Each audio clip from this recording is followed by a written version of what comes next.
Awesome stories, find a chair. Awesome stories, find a chair, please.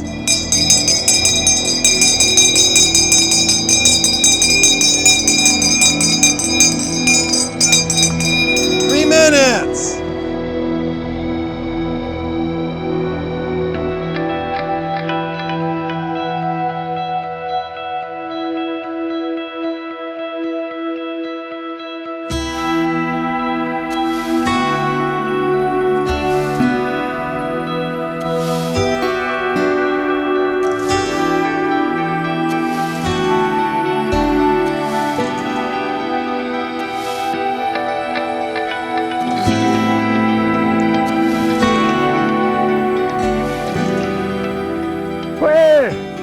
Fulcha, welcome. My name is John Blair, Placerville's genial Scotsman. Genial? Where now? There's a term sprouting up from my parents' good sense of principles. Taking care of those around you, hard work, and in everything honesty and integrity. I was born in Paisley, Scotland, 1824. My father was a weaver. The weavers of Paisley led an insurrection 5,000 strong a few years before my birth, protesting the industrialists and aristocrat landlords, squeezing profit out of every man, woman and child. You can imagine it left an impression upon our character. I, the third of 6 children, made the crossing to America at age 20. Now some would say that John Blair ruffled the serenity and peace of the Blair home life to sue for fickle fortune's favours. Well, the Blair home life was fair indeed, but Scotland was neither serene nor peaceful. I was working as a cooper in Indiana when my brothers, Matthew and James, immigrated. Oh, it was a right Cayley indeed. Joined together again after some 6 years apart. And all around us everywhere, talk of California and gold. And I'm telling my brothers about a mountain called the Sierra Nevada. Stock full of timber, they say, and we're reasoning. These towns must be sprouting up right and left in the gold country with an eager demand for lumber. One of us should go west. Where? James wanted to come, but funds being tight, it was decided that I should go first. And set in stone it was, whatever business I should start would bear the name J and J Blair.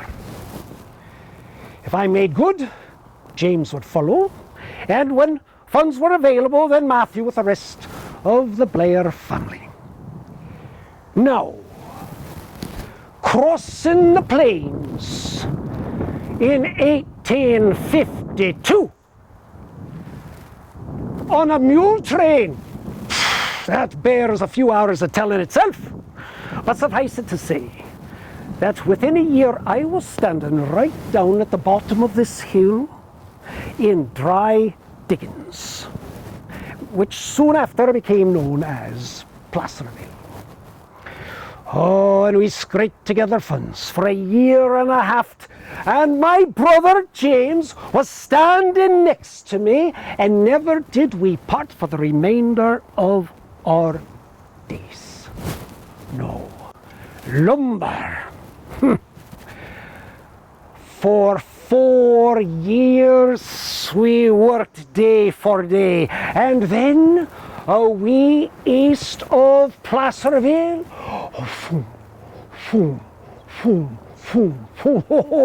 we had in operation our first steam mill.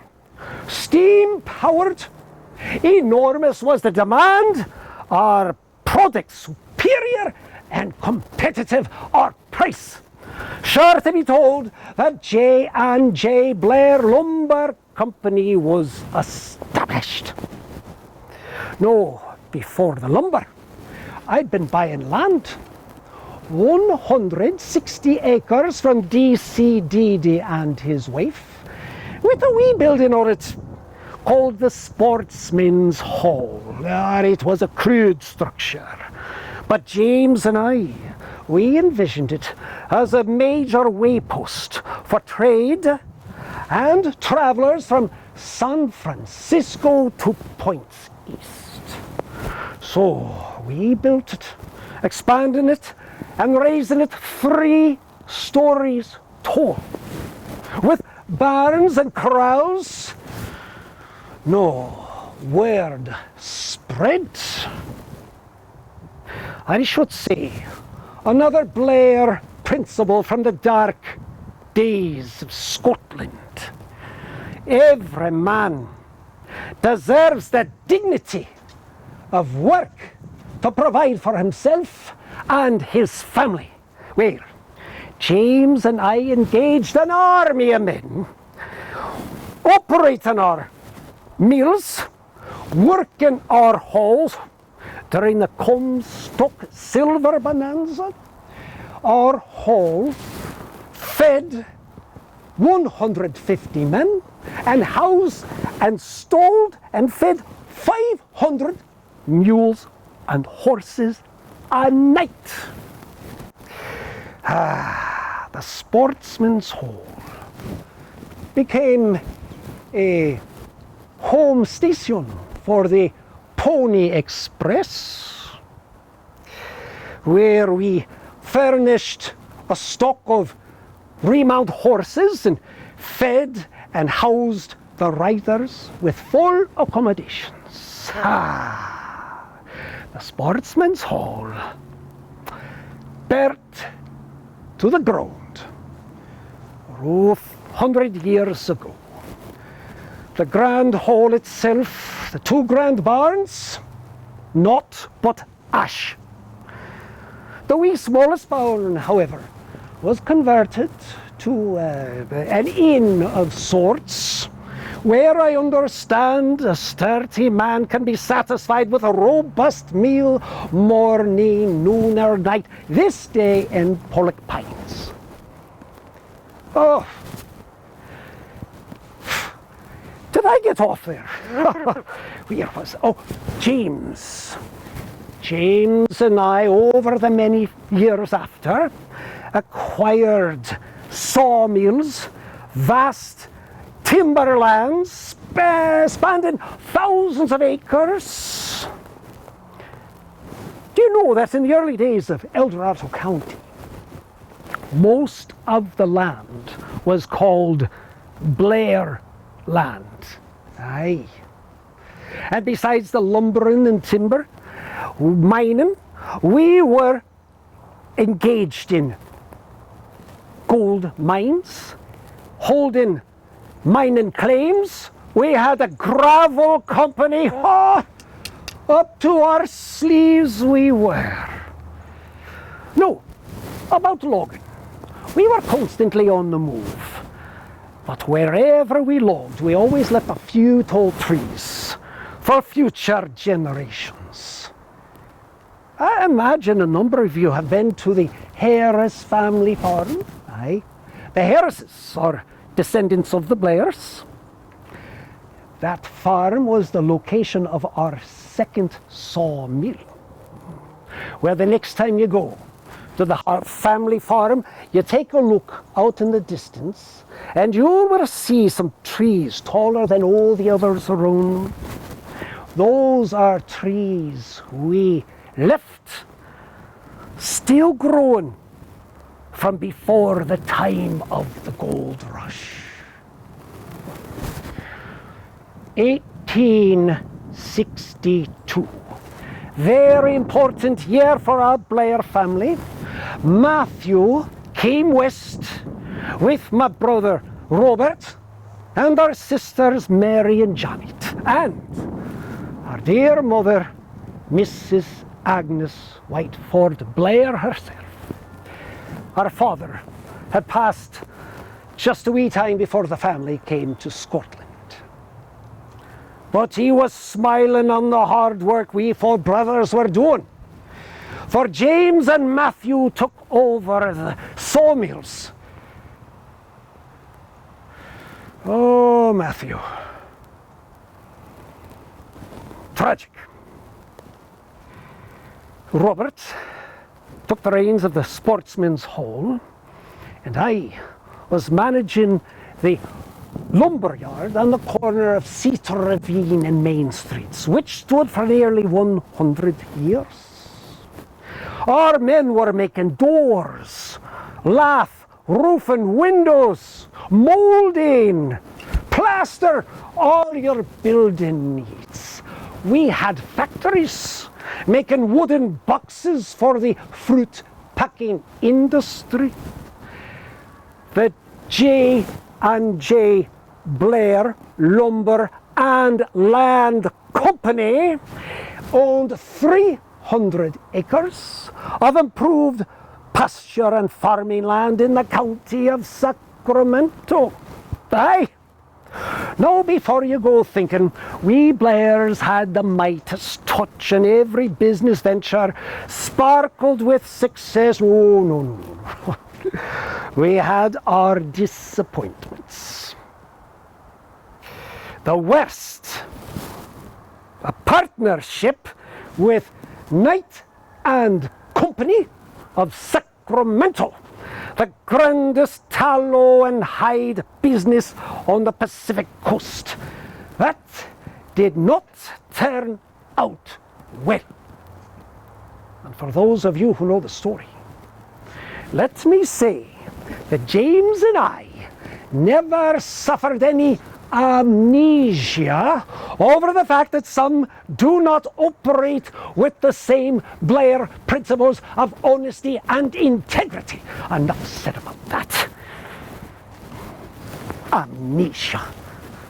2 years of our prophecy left with. Oh, no. I bet you're wondering, with all my busyness, did I ever have time to marry? Well, indeed I did. When I was 36, living at the Sportsman's Hall, I married Miss Jane Robertson. And we were blessed with 6 children. James, 5 years later, married Miss Amanda Schooley, and they too had 6 children. Oh, now in the first years of our marriage, we were living at the Sportsman's Hall, and the war was raging in the east, north divided by south. And so the talk at the hall with all our lodgers was rough. And Jane and I decided it was time to build our own home in the city. So, just a stone's throw from the lumberyard, we built our house, similar to the Sportsman's Hall. If ever you wondered what the original hall looked like, you take a gander at our house on Cedar Ravine. It is a 2-story replica of the 3-story hall itself. I hand-selected the wood for that house from our own mills. Jane and I lived there for 26 years. Now, near the end of my days, I sold that house to a young barrister named George. George Thompson. Well, he did well for himself, becoming Superior Court Judge of Dorado County. And so, you may know in this time, the Blair family home by the name of the Judge Thompson House. I think it should be called the Blair family Judge Thompson House. That is just my opinion. Now, along with prosperity, nevertheless, came sadness. Jane and I lost 3 of our 6 children still in their youth. Robert, 3 years. Wee Georgie, 14 days. And Jessie, my little pet, 17 years old, the flower of womanhood, when a flu suddenly worsened, her bright and beautiful flame extinguished. No citizen in Placerville attending her service left without shedding a tear. And I, a man of good control, wept without any consolation.